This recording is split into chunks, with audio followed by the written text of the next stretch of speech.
win in Game 1. We've got more on the not-so-warm welcome for Kyrie Irving in Boston. Also ahead, the final battle for the Stanley Cup is on. We're talking to the star players about how they're gearing up for the big game.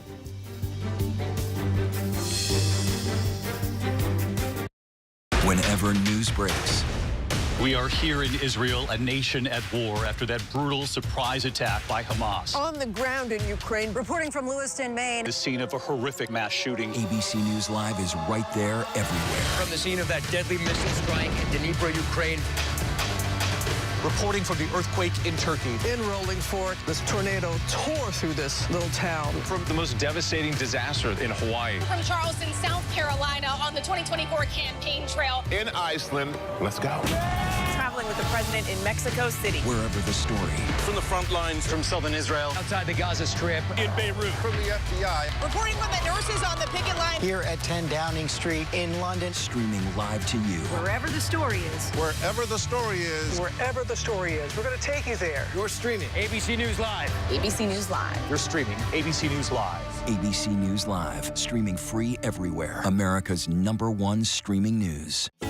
First thing in the morning. There's a lot going on. We're still in a flash flood warning. To catch you up with what happened overnight. Police in riot gear arresting dozens of protesters. What's happening today? Escalating tensions in the Middle East. What people are talking about. The migrant crisis. Fast, straightforward. With some fun in between. Check out the Gator on the 17th hole. The buzzkill in baseball. First thing in the morning. America This Morning. America's #1 early morning news. On ABC News Live. If you could describe Diddy in one word, what would it be? Mogul. Powerful. Hustler. Broken. And I feel like that's I feel kind saying that. He definitely reached the mountaintop, and it seems like he's falling from it. Disturbing video that shows Sean Diddy Combs kicking, shoving, and dragging his ex-girlfriend. She was scared of him. I think so. Were you scared of him? Yeah.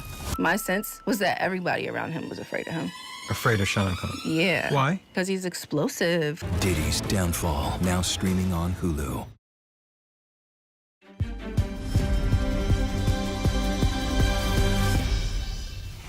And the U.S. economy added 272,000 jobs for the month of May, beating economist expectations by a lot. The Labor Department also says unemployment ticked up slightly upward to 4%. The report comes as American voters say the economy is a top issue in the presidential election, now less than 5 months away. ABC News business correspondent Alexis Christoforous and ABC News political director Rick Klein join me now to break this all down.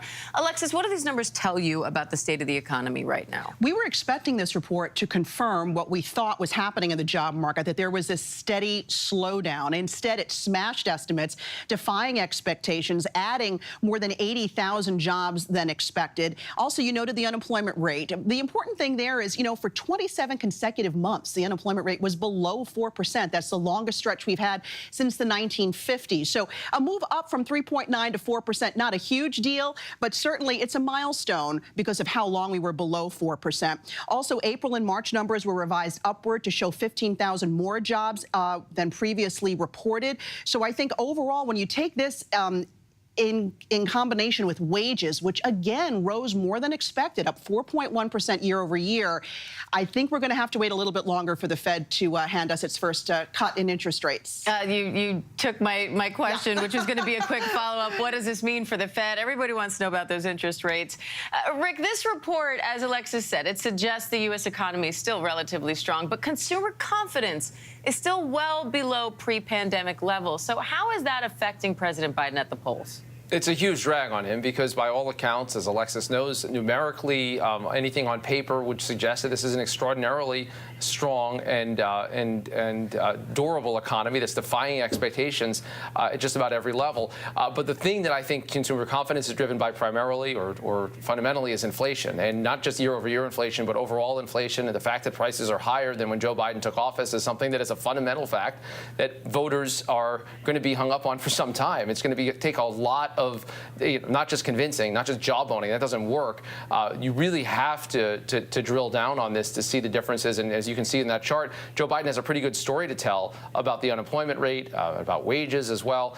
But the inflation story, I think, is very much linked to the consumer confidence story, the interest rates being high as they are. That's all just been a drag on President Biden and makes this about the economy in a way that he does not welcome, despite the underlying strengths. And Alexis, most of the job growth we've been seeing this year has been in government, healthcare, and hospitality. So what does that mean for the wider U.S. economy? Those are the top three, and we've seen them month after month. But really, this has been a very broad-based job market where people are gaining jobs in lots of different categories, which is what you want to see in a robust job market. But, you know, this report also comes as we got some reports recently pointing to weakness in the economy. For instance, the number of job openings falling faster than expected. There's been an uptick in the number of people applying for first-time unemployment benefits. And, you know, to Rick's point, people still are feeling squeezed by higher inflation. We saw retail sales and consumer spending coming in less than expected. So I think that for the Federal Reserve, this becomes really tricky. Are we going to get that soft landing where the economy slows down, but not so much that we fall into a recession? You know, is it going to be enough for the Federal Reserve to want to cut interest rates or feel comfortable cutting interest rates? We were hoping it might happen at the July meeting. After today's report, some are saying it might not happen until at least the September meeting. And Rick, wage growth came in at 4.1%, pretty high when you look at recent trends. But you said it, Americans are still feeling the pressure of high inflation. And you can see it when you go to the grocery store, which is where most people are getting, you know, that sense. When they go out shopping, they go to buy goods. So what is the Biden administration doing to try to turn things around on that front? Well, look, as a policy matter, there's not much that's going to change between now and the election. You're not going to get it through a paralyzed Congress. But as money continues to flow into infrastructure projects around the country, into healthcare investments, and the Biden White House hopes that people are going to feel better because they're going to see results. But a lot of this is just going to be about the political contrast. And I think trying to segment out the COVID era and who would get blamed for that, trying to depict what the reality of the economy under Trump was, that's going to be a big challenge. And I think it's a political challenge much more than a policy challenge. All right, Rick Klein, Alexis Christoforous, thank you both. We'll be right back.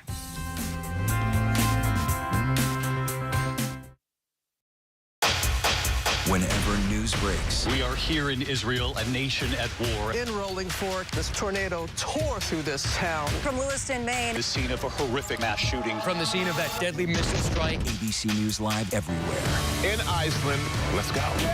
On the 2024 campaign trail. Here at 10 Downing Street. Wherever the story is. We're going to take you there. You're streaming ABC News Live. ABC News Live. You're streaming ABC News Live. ABC News Live, streaming free everywhere. It's lunchtime in America, so what are we serving up? Well, how about everything you need to know? You know, that sounds pretty good. Give it to me. Your health, your money, breaking news, pop culture, with the biggest stars, music, trends, and of course, good food. GMA 3, what you need to know. A third hour of GMA in the afternoon. So join us, afternoons. For everything you need to know. I love that. With so much at stake, so much on the line, more Americans turn here than any other newscast. ABC News World News Tonight with David Muir, America's #1 most watched newscast across all of television. Why do so many people start their day here? From ABC News, this is Start Here. To be in the know and get a different take on the day's top stories. A lot of news today, so let's get into it. Listen now to the Daily News Podcast honored with 4 Edward R. Murrow Awards and see why the New York Times calls it a news podcast worth listening to. Start Here, ABC News. Make it your daily first listen. Now, that's a part of the story I bet you didn't see coming. Wherever you get your podcasts, Start Here. Get ready, America, every Friday. The hottest trends, styles, and must-have. What's the right stuff to buy right now? I really love that. It's time to buy the right stuff. Yes! And save big time, too. The right stuff. Fridays on GMA. You're going to love it. Are you ready to celebrate? Sunday, June 30th, across the country. See, experience some of the nation's greatest pride celebrations all in one place as they happen live right here on ABC News Live. Pride across America. Celebrate joy, love, freedom, and pride. Sunday, June 30th, starting at 11 a.m. Eastern Time. Streaming on ABC News Live and stream on Hulu. First thing in the morning. There's a lot going on. We're still in a flash flood warning. To catch you up with what happened overnight. Police in riot gear arresting dozens of protesters. What's happening today? Escalating tensions in the Middle East. What people are talking about. The migrant crisis. Fast, straightforward. With some fun in between. Check out the Gator on the 17th hole. The buzzkill in baseball.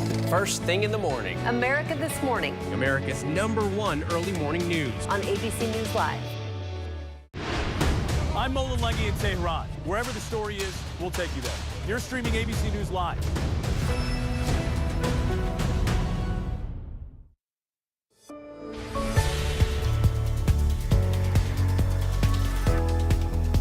Welcome back to ABC News Live. First, President Biden is set to speak soon as part of his commemoration of D-Day in France. He's at the cliff overlooking the English Channel where Allied troops crossed to reach France on June 6, 1944. The speech comes after President Biden met with Ukraine's President Zelensky about the threats facing Ukraine and the rest of Europe today. Let's go to ABC News foreign correspondent Tom Soufi-Burridge for more on this from Paris. Tom, what are you listening for as President Biden makes this speech in just a few minutes? I think, Diane, it'll be a question of to what extent the president, really pushes on that idea that, American alliances in the world were so crucial 80 years ago, around the time of the Normandy landings. The president is expected once again to underline that those type of alliances are equally critical today. And really kind of, once again, I think we'll see references to Ukraine. I mean, look, the president in that interview with David Muir yesterday really kind of, took a dig at Donald Trump at one point in the interview. And I think, he might not mention his presidential campaign rival by name today, I guess. But, there might be some sort of veiled digs that we've seen kind of throughout the course of the last couple of days. President Biden really kind of saying that he is a supporter of that multilateral approach that the American government has taken over the last few years, especially with Ukraine, American leadership in the world, and really kind of taking a dig saying that, American isolationism, the idea that America would pull back from conflicts like Ukraine and not supply much needed weaponry. I think that is probably a theme that we're going to see. We're also going to see the president, I think, once again underline the heroism, the bravery that those American soldiers displayed and conducted 80 years ago, particularly because the president's speaking in that very, very poignant location up on the cliffs, Pointe du Hoc. It's up in Normandy. It's that crucial place 80 years ago where American Rangers scaled the cliffs and took out a German artillery position from which the Germans were firing onto Allied forces on the beaches below. So there's a lot of symbolism there. This is a big international moment for the president to talk up his national security, his foreign policy, which, he's kind of worn throughout the last 4 years. And really, again, try and draw those distinctions between the type of American leadership in the world that he thinks is necessary for American security and the type of American foreign policy that he believes his rival Donald Trump would put into place if he were to win the election. And we're seeing Secretary of State Antony Blinken and Secretary of Defense Lloyd Austin, they're taking their seats ahead of President Biden's address. And Blinken is talking to a veteran. But Tom, I wonder if you could talk about the timing of this, the critical timing of the president addressing the Allied forces coming in and taking on this battle in World War II and changing the course of history here against the backdrop of what is happening in Ukraine right now, especially given the president met with President Zelensky from Ukraine just this morning. Yeah, I think, look, it is a critical moment. I mean, the war in Ukraine is at a bit of an inflection point. We've seen the Russians really taking the fight. We saw when, U.S. military aid was delayed in Congress for months and months. We saw Ukrainian frustration over that. We saw the president this morning alongside Ukrainian President Zelensky effectively apologizing to him, saying, I'm sorry that it took so long. Of course, it wasn't in the president's hands. It was in Congress's hands, and it was part of the Republican Party that was holding that up. But, I think, like, the Ukrainians have displayed some frustration demonstration, I think, over the last few months. You know, Ukraine, back in February 2022, there was, you know, very concrete bipartisan support for Ukraine. There is bipartisan support, but part of the Republican Party, allied to Donald Trump, is not supportive of Ukraine. They don't advocate continuing supporting Ukraine. You know, Donald Trump has said, you know, that he could go into Ukraine and get a deal and somehow get some kind of ceasefire within a day, I think his words were. You know, I mean, look, I've followed Ukraine for a long time. I lived there. I mean, I followed the process back, if you think back to when actually Russian forces began to operate in the eastern part of Ukraine about 10 years ago. You know, there was a very complicated negotiation process back there with European partners, Germany, France trying to lead the way. Vladimir Putin was engaged in that, but it didn't lead anywhere ultimately. It only led to February 2022 and when Russian President Vladimir Putin launched his full-scale invasion. So, look, you know, in the last few days, the Biden administration has made an important move. You know, we've seen kind of incremental support, I think, over the last 2 and a bit years from the Biden administration. It's been bit by bit. You know, think back to the days when the US was not supplying artillery guns to Ukraine. Then there were the missiles, the precision-guided missiles. Then there were the tanks. Now we're seeing the administration basically saying to the Ukrainians, yes, you can use our weaponry that we're supplying you in limited ways across the border, because Russia is effectively launching a part of its offensive now up in the northeast of the country directly from the border area. So, look, you know, we're already seeing evidence that that might be having an impact on the battlefield in Ukraine. So it's an important moment. We're expecting President Biden once again to talk about Ukraine, talk about the importance. And we're seeing, I think, European allies really step up on Ukraine too now. I mean, look, in the last 24 hours, we've seen President Macron of France announce that today he is going to announce a program to supply French-made Mirage fighter jets to Ukraine as well. We've had the Biden administration sign off on F-16s. They're not yet in Ukraine, but they should be there relatively soon. The training for pilots takes a long time. So, look, you know, it is an important moment. We're seeing European partners talk a bigger game on Ukraine as well. And I think we'll see that from President Biden today. He'll talk about alliances. He'll talk about what's at stake in Ukraine. The fact that really an autocratic regime, an increasingly autocratic regime in Moscow, is taking on a democratic government in Ukraine. And really what, you know, it's quite clear the aim of the Kremlin is to get rid of that democratic government in Ukraine and put in a regime which would basically be obedient to Russia, which was the case in Ukraine in the past. And Tom, we're also learning that 8 members of Congress plan to parachute jump over Normandy. What can you tell us about that? Yeah, that's great, isn't it? I mean, look, we've seen so many moments over the last 24 hours of reenactment of, we've seen a veteran yesterday actually parachute jump in, around about 100 years old, a US veteran. You know, what a guy to be able to do that. I'm not sure I could do that. And, you know, we're seeing so many moments, the imagery up there, the fly pasts, the reenactments, and of course the veterans front and center, hailed at the main ceremony yesterday. You know, embraces with President Macron, with President Biden, exchanging words. You know, 11 of them were given the highest award, the Légion d'honneur here in France, the highest award anyone can receive from the French state for their services to the French Republic during World War II. So, you know, there's a lot of moments that are still to be had throughout the course of today. It's been a massive, massive week, and it's really struck, I think, everybody. You know, it can't be understated how important it is that once these veterans are not around, and it's probably the case that at the next big D-Day commemoration, they will not be there in a sizable contingent like we've seen over the last 24 hours. You know, we have to keep remembering, we have to keep telling the stories, we have to keep paying tribute to what they went through, the sacrifices, the people killed, the people injured, and the scars that those people have really carried, because war is such a horrible thing. You know, it doesn't just kill and maim, it really scars people internally. They carry that with them for the rest of their lives. So, you know, again, in Normandy today, I think we'll hear from the president again about not only that those sacrifices 80 years ago of US troops abroad should never be forgotten, but also that any US troop killed in any conflict anywhere in the world, their sacrifice should never be forgotten. And Tom, you touched on this, but how significant is it that for many, if not all of these veterans, this may be the last big anniversary that they get to be here for and witness themselves of D-Day? Yeah, I mean, I think it's massive. I think, you know, imagine sort of 5-10 years time if there aren't many veterans at all there. I mean, it will be different. It really was yesterday. They were there, they were honored, they were celebrated, they were up on the stage. I think it wasn't lost on world leaders that point that, you saw world leaders really spend time with the veterans yesterday to honor them, to talk to them, to embrace them, to take photos with them. So, the next major commemoration will be different. But I think, this 80th anniversary, it's so poignant because of that. But I think it's kind of laid the foundations for people of all generations. But I think once you get to a certain age in life, you really kind of wake up to the importance of events like D-Day and why these commemorations matter so much. And it's contingent on us, I think, those future commemorations to keep underlining what was done back then, the sacrifices made, and why it's important to keep on remembering. And Tom, how are people in France reacting to this? Because we're watching from the U.S. We know our people were there, and the significance, can be felt across the ocean. But to be in France for all of this, knowing that everything that they are commemorating happened there on your shores, what's that like?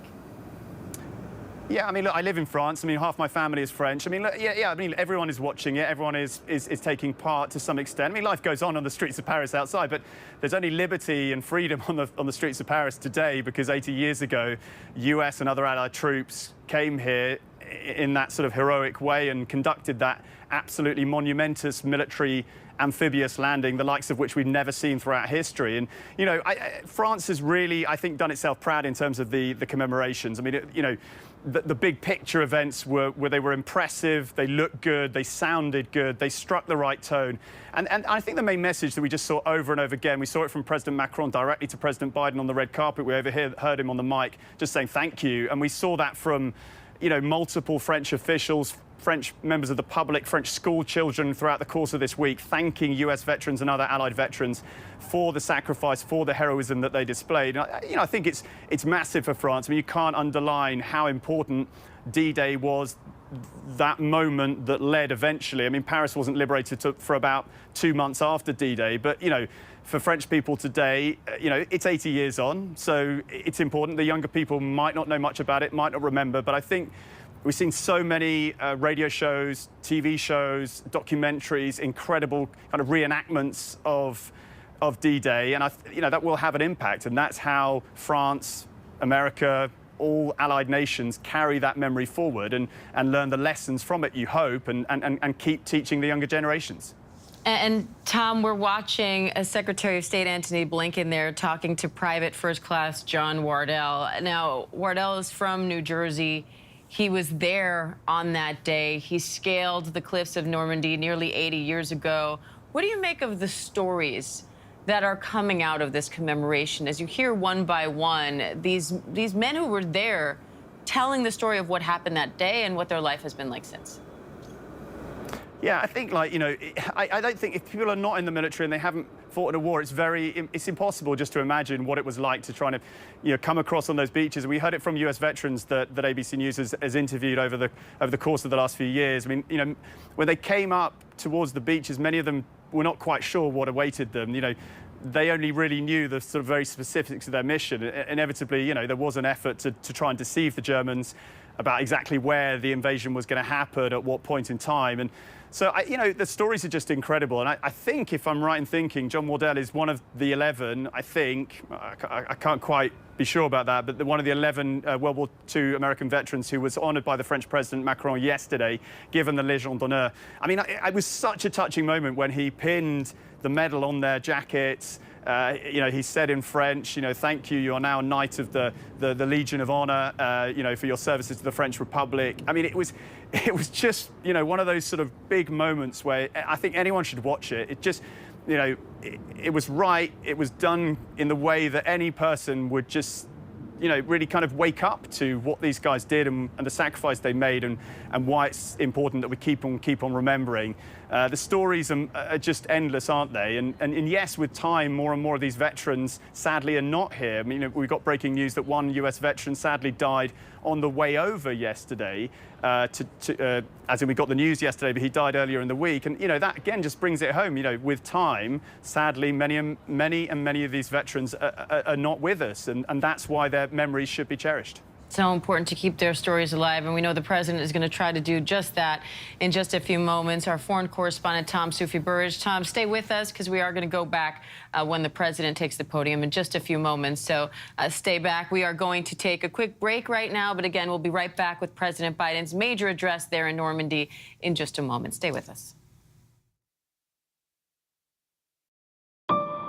What does it take to be the most watched newscast in America? An operation to capture ISIS fighters. Is this our Combat Operations Center? We're approaching the gate now. Militants came in from 4 or 5 different directions. Operational nuclear reactor. So you have a couple loaded and ready to go. The house is destroyed, but the flag, there's not a tear in it. Not a tear in it. How important is this label right here, Made in the USA? Look at your smile. You're proud of this. I love this. Great work. Hi. Where are you? Where are you? Appreciate you. Thank you, David. Good to meet you. Ismail? David. David.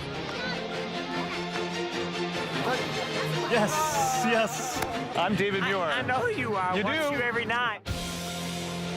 ABC's World News Tonight with David Muir is America's most watched newscast. Whenever news breaks, We are here in Israel, a nation at war. In Rolling Fork, this tornado tore through this town. From Lewiston, Maine. The scene of a horrific mass shooting. From the scene of that deadly missile strike. ABC News Live everywhere. In Iceland, let's go.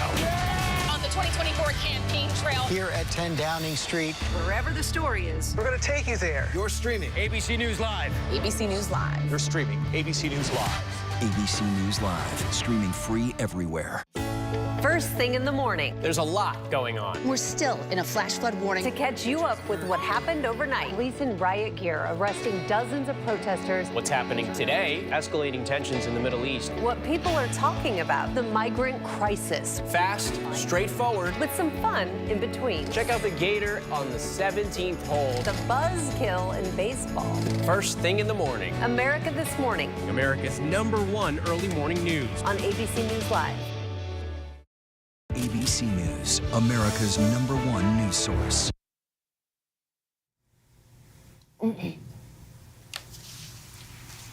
Welcome back to ABC News Live. First, President Biden is set to speak at any moment now as part of his commemoration of D-Day in France. You're looking at the cliff overlooking the English Channel where Allied troops crossed to reach France on June 6, 1944. The president's speech comes after he met with Ukraine's President Zelensky. And throughout this trip, he's been drawing lines between what happened 80 years ago, I should say, and the threats facing Ukraine and the rest of Europe today.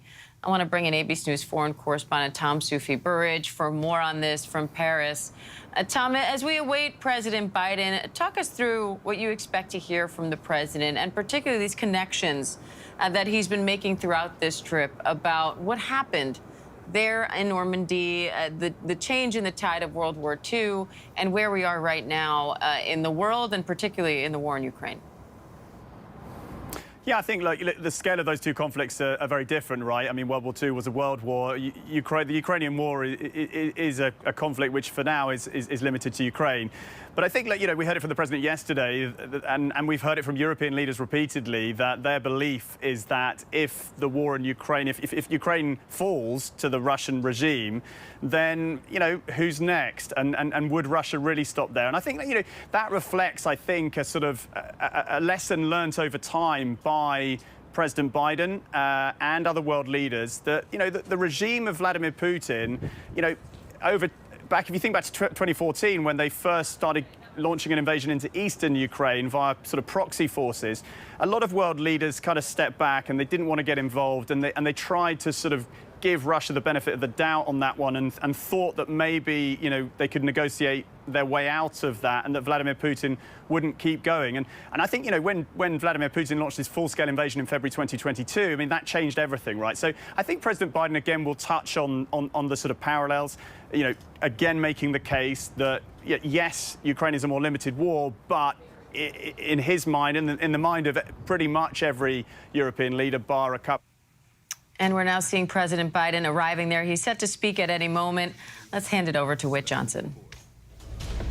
Good morning. I'm Whit Johnson in New York, and we're coming on the air because President Biden is about to deliver an address at Pointe du Hoc in Normandy, France, the 100-foot cliff that Army Rangers scaled under gunfire during the D-Day invasion 80 years ago. His address on the urgent need to defend democracy and freedom and on the dangers of isolationism, expected to draw a direct line from World War II to the Cold War to Russia's war in Ukraine. You're seeing some of these images coming in right now. There's Secretary of State Antony Blinken. We know earlier today, President Biden met with Ukrainian President Volodymyr Zelensky in Paris, calling on a new generation to defend Europe and the free world from a tyrant bent on domination. Speaking of Vladimir Putin of Russia there, urging allies to support and defend Ukraine. Yesterday, this remarkable exchange between President Zelensky and an American World War II veteran. You see them embracing there. That veteran telling Zelensky, "You are a savior of the people," and Zelensky then responding, "No, you saved Europe." That was a remarkable moment. And then this, the President and First Lady Dr. Jill Biden met with some American veterans who have traveled to Normandy, most in their 90s, some over 100 years old, many of them for the very first time since that day 80 years ago. And speaking with our David Muir, the President saying he is determined to remember their sacrifice, saying what an obligation we have to preserve what they fought for. President Biden now coming before the microphone, expected to address those themes again on that very same cliff and the beaches where 80 years ago today, a tremendous battle took place that changed the world. The president taking a moment to take it all in. Again, leaders from around the world joining him, including members of the administration. Let's listen to the president. Please welcome the 46th President of the United States of America, Joe Biden. John, how are you? Please, sit down.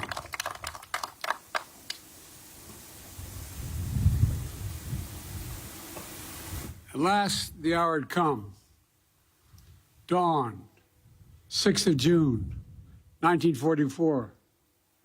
The wind was pounding as it is today, and always has against these cliffs. 225 American Rangers arrived by ship, jumped into the waves and stormed the beach. All they could see was the outline of the shore and the enormity of these cliffs. And I'd like to look, I know I'll get in trouble with the Secret Service if I go to the edge and look over, but think of those cliffs as my host just showed me. That's what we're standing on top of. They could hear, all they could hear was the crack of bullets hitting ships, sand, rocks, hitting everything. All they knew was time was of the essence. They had only 30 minutes to eliminate the Nazi guns high on this cliff. Guns that could halt the Allied invasion before it even began. These were American Rangers. They were ready. They ran toward the cliffs and mines planted on the beach by Field Marshal Rommel exploded around them, but still they kept coming. Gunfire rained above them, but still they kept coming. Nazi grenades thrown from above exploded against the cliffs, but still they kept coming. Within minutes, they reached the base of this cliff. They launched their ladders, their ropes, and grappling hooks, and they began to climb. When the Nazis cut their ladders, the Rangers used the ropes. When the Nazis cut their ropes, the Rangers used their hands.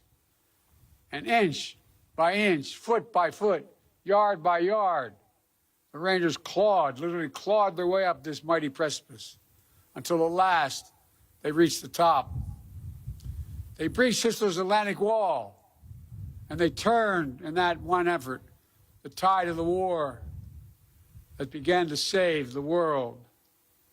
Ladies and gentlemen, yesterday I paid my respects at the American Cemetery just a few miles from here, where many of those Rangers who died taking this cliff are buried. I spoke of what the fallen had done to defend freedom. Today, as I look out at this battlefield and all the bunkers and bomb craters that are still surrounded, one thought comes to mind. My God, My God, how did they do it? How were these Americans willing to risk everything, dare everything, and give everything? There were Americans like Sergeant Leonard Lommel from New Jersey. He was one of the first Rangers to jump off his ship and run toward the cliff. He almost was shot right above the hip initially, and wasn't sure, but he was. He kept going. At one point, he was scaling the cliff. Another Ranger yelled, "I'm not sure I can make it." And Lommel yelled back with every ounce of strength he had in him, "You've got to hold on." And he did, and they did. Americans like Sergeant Tom Ruggiero from Massachusetts. A German shell hit his boat as he was approaching the shore. Everything exploded. The sergeant was knocked into the freezing water. And as he told it, he began to utter a prayer.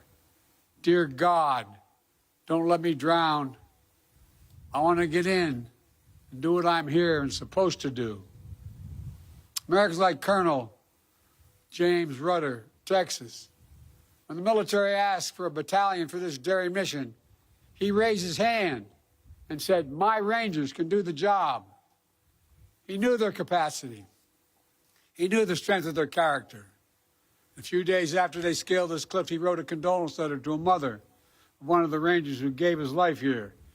And that letter said, "A country must be great to call for the sacrifice of such men. A country must be great to call for the sacrifice of such men." And Americans like John Wardell from New Jersey. John is here. John, we love you, man. Thank you for all you've done.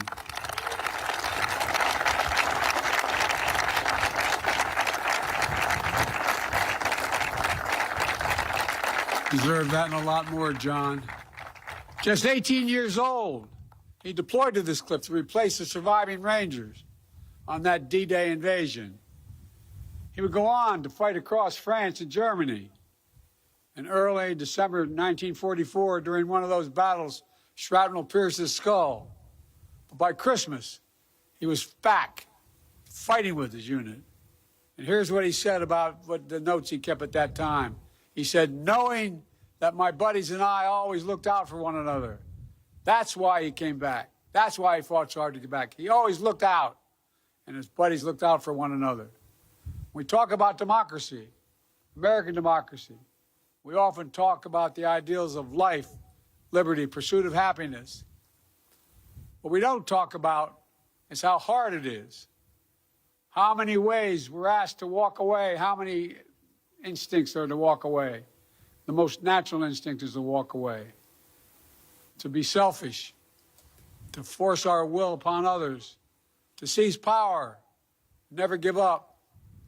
American democracy asks the hardest of things, to believe that we're part of something bigger than ourselves. So democracy begins with each of us. It begins when one person decides there's something more important than themselves. When they decide the person they're serving alongside of is someone to look after. When they decide the mission matters more than their life. When they decide that their country matters more than they do. That's what the Rangers at Pointe du Hoc did. That's what they decided. That's what every soldier, every Marine who stormed this beaches decided. A feared dictator had conquered a continent, had finally met his match. Because of them, the war turned. They stood against Hitler's aggression. Does anyone doubt that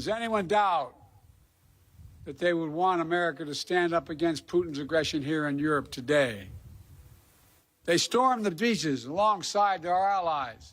Does anyone believe these Rangers would want America to go it alone today? They fought to vanquish a hateful ideology in the 30s and 40s. Does anyone doubt they wouldn't move heaven and earth to vanquish hateful ideologies of today? These Rangers put mission and country above themselves. Does anyone believe they would exact any less from every American today?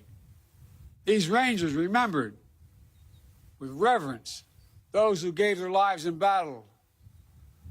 Could they or anyone ever imagined that America would do the same, wouldn't do the same. They believed America was a beacon to the world. I'm certain they believed that it would be that way forever. You know, we stand today, where we stand was not sacred ground on June the 5th. But that's what it became on June the 6th. The Rangers who scaled this cliff didn't know they would change the world, but they did.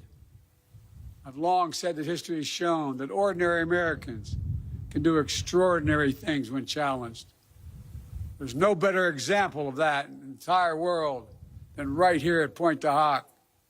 Rangers from farms and cities in every part of America, from homes that didn't know wealth and power.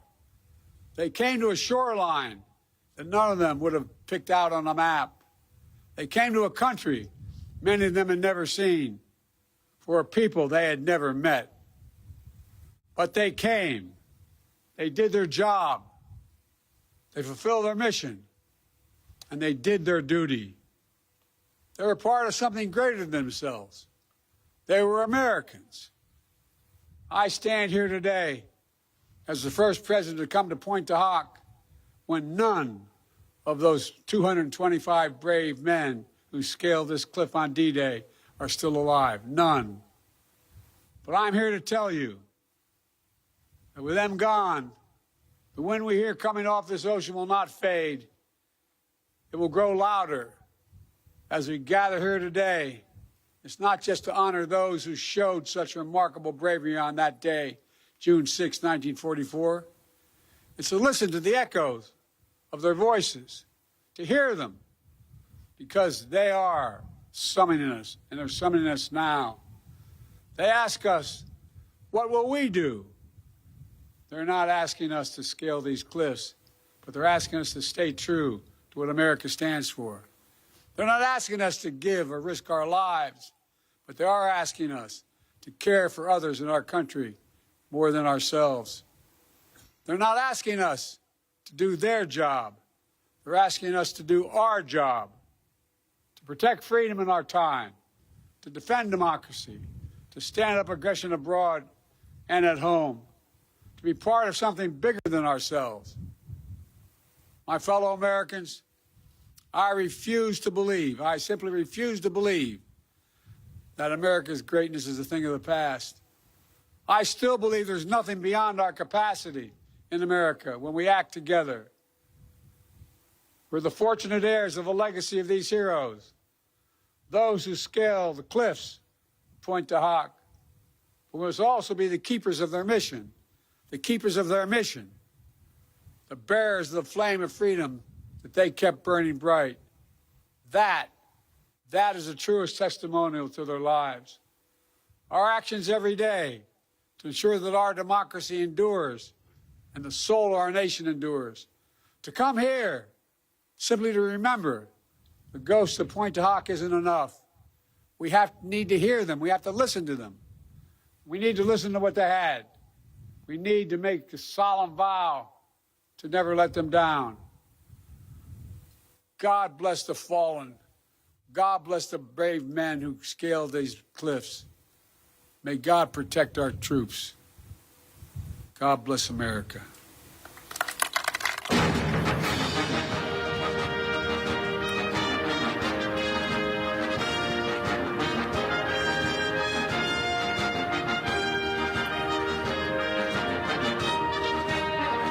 There you see President Biden leaving the stage at Pointe du Hoc, the beaches of Normandy, finishing his speech, at times referencing the World War II veterans in the crowd, praising their heroism and bravery, talking about the existential fight between dictatorship and freedom, the dangers of isolationism. There's the president right now shaking hands with one of those veterans, many of them in their 90s, some more than 100 years old, and some of them going back to Normandy for the very first time. The president also making references multiple times to how hard it is to defend democracy. The president said, in speaking of those heroes, that we need to listen to the echo of their voices, to hear them, because they are summoning us. They are asking us, What will we do? Let's bring in our chief White House correspondent, Mary Bruce, who is traveling with the president and joins us now from Normandy. And Mary, the president there multiple times expressing the theme of don't forget the lessons of history. The president is really urging the world to listen and learn from the voices of the past. He is honoring what happened here 80 years ago while also challenging the next generation. You heard him say they're not asking us to scale these cliffs. They are asking us to stay true to what America stands for. The president's stressing, look, democracy is hard work, and it is something that you have to fight for. Throughout his visit here to Normandy to remember and commemorate the 80th anniversary of D-Day, the president has really been drawing this through line, challenging the world to remember that what we accomplished 80 years ago, that the challenges and the lessons of that still apply to today, that just as the U.S. and allied forces came together to turn the tide of World War II, so too is the president now trying to rally allies to again protect and preserve democracy, to come together to continue to help defend Ukraine against Russia, which of course we have seen is gaining ground. But of course, what this speech was also very much aimed at a domestic audience back home. You'll note the president, of course, didn't mention Donald Trump by name, but the contrast between the two certainly were clear. The president has argued that Donald Trump is a danger to democracy. He is arguing that he will protect and defend those principles going forward with. Mary Bruce for us, thank you so much. And some people might note that this speech was a bit of a throwback to 40 years ago, because on that very same spot in 1984, President Reagan marked the 40th anniversary of D-Day with a stirring call to heroism and patriotism in defense of freedom and honoring the sacrifice of those Army Rangers who, again, scaled those cliffs and helped end a war. Let's take a listen to part of that speech. These are the boys of Pointe du Hoc.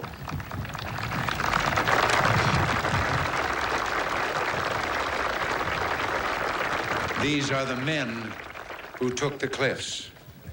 These are the champions who helped free a continent. And these are the heroes who helped end a war. See the striking similarities in the backdrop. That again, 1984. Let's bring in ABC's chief global affairs correspondent and anchor, Martha Raddatz, who's joining us now from Washington. And Martha, it is quite remarkable that in an election year, our President Biden, who is a Democrat, would make reference to a former president, a Republican and conservative icon. Well, because they have a very similar message, Whit. That is what President Biden is trying to echo, because President Reagan also said, we've learned that isolationism never was and never will be an acceptable response to tyrannical governments with an expansionist intent. That is the message that Ronald Reagan was trying to drive home. That is clearly the message that President Biden is trying to draw home. And he is probably hoping that some of those Republicans who are on the fence will hear that message and see him as an alternative to Donald Trump. But I got to say, with the power of that place and what President Reagan also called those men who scaled that wall, the roll call of honor. Indeed it is, Whit. And Martha, even though he didn't reference Ukraine directly, still Ukraine looms large over this entire gathering.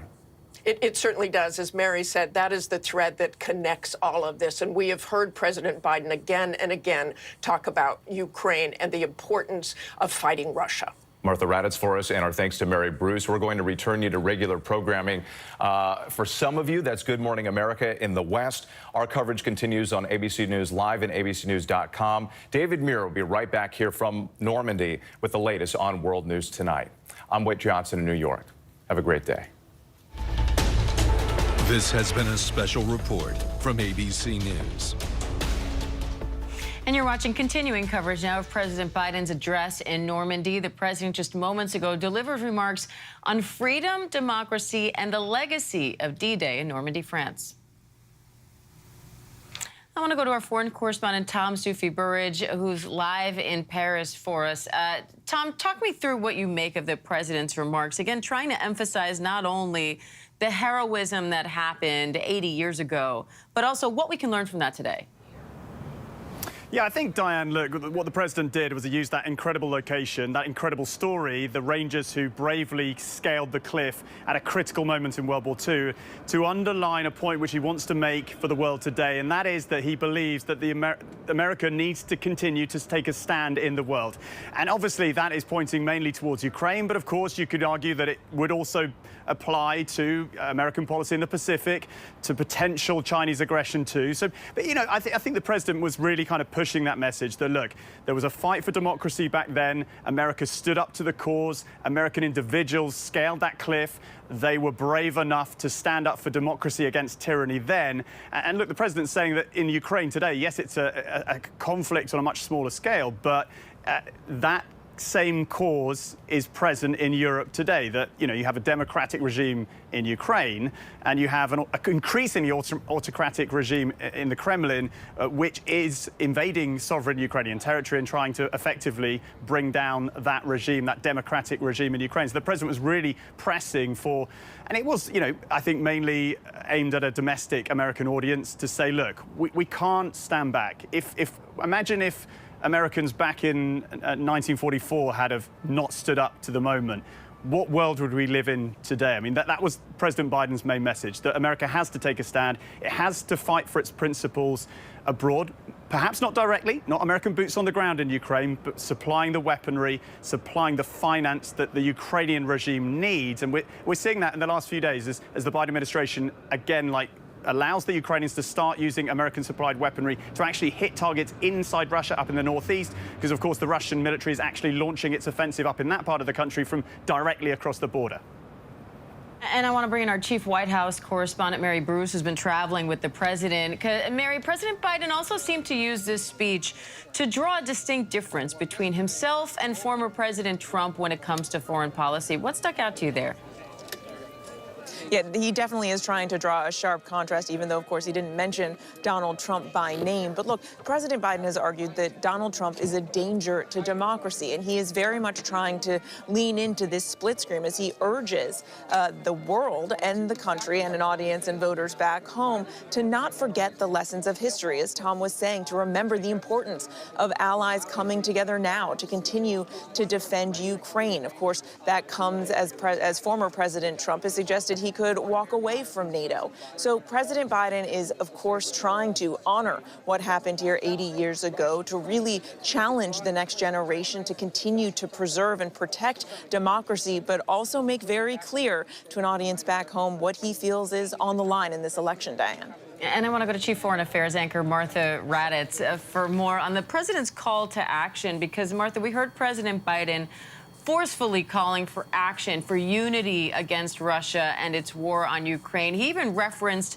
Republican President Ronald Reagan with that message. What did you think of that moment 5 months before Election Day here in the U.S.? Well, I think that is one of the foundations of Biden's presidency and Biden's campaign.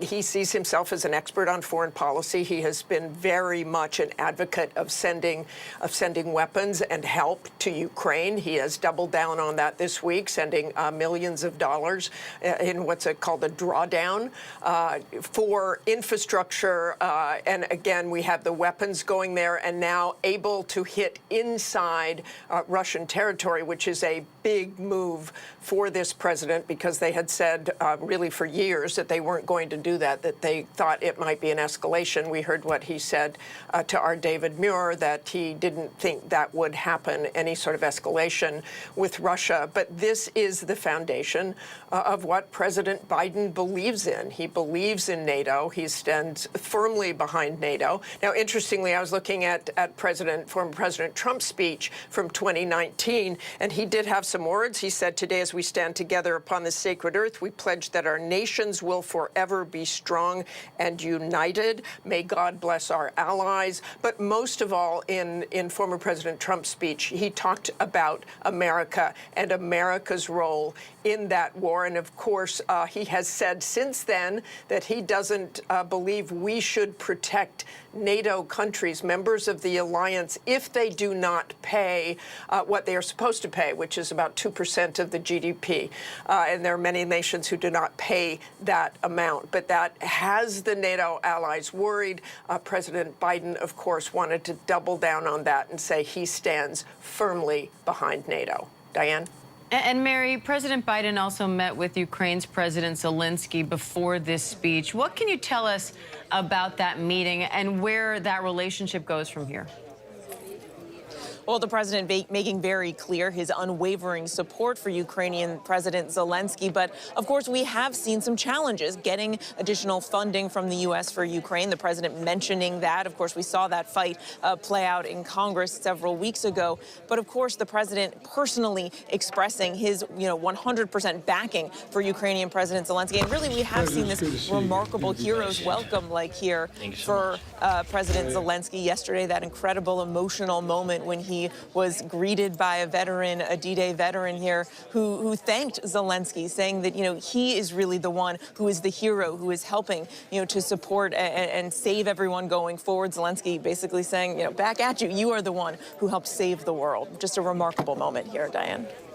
Tom, how is this overarching message landing there with all of these world leaders present who've been there to commemorate it? Because this comes at a time where we not only see division in the U.S. about how to address some of these foreign battles, particularly in Ukraine and in Gaza, but it also there in Europe, there's been a lot of back and forth over support for Ukraine and to what extent they want to go to offer that support. So does these speeches, these addresses, this commemoration change that now? Well, look, Diane, when a U.S. president speaks, the world listens. I mean, this speech has been running on all the networks here in France over the last few minutes. And, French leadership, I think the leadership here in Europe will welcome the message from President Biden. I mean, look, they won't say it explicitly, they won't get involved in the American election, of course, but European leaders, most of them at least, fear a Donald Trump presidency and what it means for security on the continent. They fear for what it means in Ukraine and the policy towards Russian aggression, and they fear sort of the uncertainty they perceive that it would bring. I mean, I think also the interesting thing is, look, here we've got President Biden standing up and saying, look, we are resolute on Ukraine, we're going to give them all the support they need. I mean, I think there is the nuance at the same time that the Ukrainians are still pushing for more support. They're still pushing for more weaponry, and they're still pushing, for example, now that they can use American-supplied weaponry into that Russian border area, they want to actually use that American-supplied weaponry in a more have more freedom effectively to hit Russian targets further away from the border. So it's not black and white. The American leadership on Ukraine under Biden has been resolute. It's been very strong. It's played a decisive role in the war in Ukraine. But at the same time, the Biden administration is still playing a delicate balance on that. I mean, they are still trying not to escalate to an extent where it would give the regime in the Kremlin more cause and more bravado to potentially up their maybe not direct attacks on Western interests, but more indirect attacks. Russia is carrying out, this kind of hybrid warfare. We've seen examples of it here in France in the last few days, not only in terms of disinformation, but kind of propaganda campaigns to kind of destabilize public opinion here on difficult issues like the war in Gaza. So, I think European leaders will be reassured and they'll be happy with the broad message from President Biden that America has to take a stand in the world right now. And Martha, I want to talk about that delicate balance a little bit more, because right now we are looking at war in Ukraine, war in Gaza, an election coming up here in the U.S. What are the various considerations the president needs to weigh and take into account right now as he makes addresses like this one and many more going forward? Well, certainly what his primary responsibility right now is being president, and whatever the foreign policy challenges are, that is where he should be focused. But when you look at what President Biden has done over the last few months with Israel, it has had very little effect, it seems, on Prime Minister Benjamin Netanyahu. They didn't really want them to go into Rafah. I know that he told David Muir that they haven't gone into the center part, and they changed some of the battle planning, but they still went in there. President Biden and Antony Blinken have been urging them to take more care, and yet civilians keep dying in Gaza. So that is something the president has been focusing on, will continue to focus on. As for Ukraine, I mean, listening to Tom there talk about those weapons, indeed, they are supposed to be just used to hit military targets across the border in Russia. But so far, we've had a little bit of weapons creep, not mission creep so much, but weapons creep, because of what we were saying earlier, that they said they wouldn't allow the Ukrainians to do that, and now they say they will. There were also weapons the U.S. said they wouldn't send. They wouldn't send tanks at first. They wouldn't send some fighter jets at first, and gradually that has grown. So there may well be in this campaign, and there already is, there could be even more criticism of what President Biden has done, and that little bit of weapons creep or support creep, because Donald Trump is certainly saying again and again, America first. I hear from voters, look, we got to worry about our own border. Foreign policy isn't a huge issue with voters right now, but clearly that was the focus this week, as it should be with President Biden's trip to Normandy and the anniversary of D-Day. All right, Martha Raddatz, Mary Bruce, Tom Sufi-Burridge, thank you all. Meanwhile, the U.S. economy added 272,000 jobs for the month of May, beating economists' expectations by a lot. The Labor Department also says unemployment ticked slightly upward to 4%.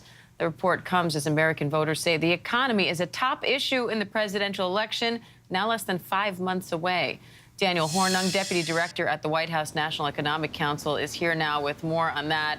Daniel, what does this report tell you about the overall health of the economy? Well, it's good to be with you. You know, this morning's report was a good one. 272,000 jobs added across the economy, as you mentioned. That's 15.6 million jobs added since President Biden came to office. We're seeing wages grow faster than inflation. We actually achieved a record high this month of the share of working-age women in jobs.